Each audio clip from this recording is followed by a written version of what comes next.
Tuesday, we're in the herd with women's basketball. The Patriot League tournament is upon us, and Coach Aaron Russell's Bison play their first tourney game at home Monday night against Loyola. I think they were a team that was picked, I think third in the season, had a lot of first place votes. I think everybody realizes how talented they are. Unfortunately for them, they've just been dinged up with injuries. And I think they're finally starting to get healthy a little bit. I think they are playing well, and Joe does such a good job. This is what they do every year, right? They're playing really, really well at the right time of year, and expect them to come in for a dogfight on Monday. Coach Russell does say that tournament play certainly brings another level of intensity. You have a lot of seniors that realize it's kind of you lose and you go home and your career is done. So I think there's a different sense of urgency to a certain extent, but I think there's also a realization from everybody out there that you just have to win one game.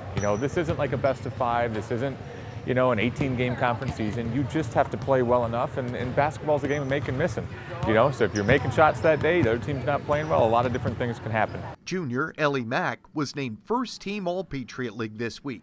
She appreciates the recognition, but points out that those honors do not define her. I try not to let what other people think of me determine how I act or how I play. Obviously, it was a really big honor. There's so many talented players in our league, but really I'm just focused on how I can help my team and how we're going to do when playoffs come. Mack poured in a career-high 29 points in the Bison's last game against Army, but she doesn't focus only on her offensive game. Obviously, I scored a lot of points, but just trying to kind of keep steady, things like rebounding, steals, overall just defense, and that'll help me play well even when my shots aren't falling.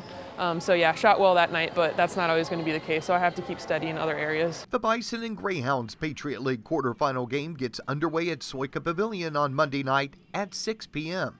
Tickets are still available, and you can go online to the Bucknell box office or call them at 570-577-1000.